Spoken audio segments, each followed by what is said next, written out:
এখনো ঘুমাও নাই? ঘুম আসতেছে না। একটা আস্ত ছাগল তুমি কি মনে করে কিনলা, এটা আমার একটু কইবা?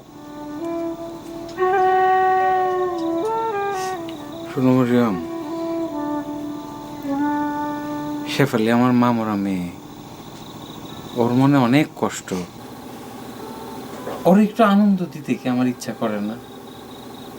তুমি সব বিষয় নিয়ে যদি এরকম করো তাহলে কেমন লাগে কও? তাই বলে আমার লাগে একটা পরামর্শ করবা না? তোমার খেয়াল খুশি মতো সব করবা? এই বাড়িতে যে আমি কি, এটাই তো আমি বুঝি না। শোনো,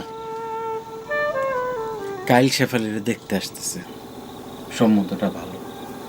যদি কথাবার্তা সব দিক থেকে পাকাপাকি হয়ে যায় তাহলে কাইলি বিবাহ হয়ে যাবে। কি কইলা? কাইলে বিবাহ হয়ে যাইব? না, কাইলি বিবাহ হয়ে যাবে এরকম কোনো কথা হয় নাই। তবে ধরো উপরওয়ালার যদি ইচ্ছা হয় আর যদি কথাবার্তা সব কিছু মিলে যায় তাহলে কাইল কাবিন হয়ে যাব।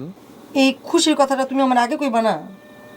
শোনো, এমনি এমনি তো তারা 20-22 জন মানুষ আসতেছে না, আর আমিও একটা আস্তা ছাগল এমনি এমনি কিনা নি নেই।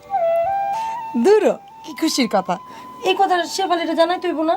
না না, অহন জানানোর দরকার নেই। শুনো, আল্লাহ না করুক যদি সব ঠিকঠাক মতো না হয় তাহলে শেফালি মনে কষ্ট পাইব। আমার মামরা মেয়ে, এমনি ওর মনে অনেক কষ্ট। আমি আর ওর কষ্ট বাড়াইতে চাই না। তো কাইল যদি কাবি নয়, আশেপাশের মানুষজন জানাই তৈব না? জানা যাবে, তারা তো আসবে দুপুরে, আর বিয়ে যদি হয় সেটা তো হবে রাইতে।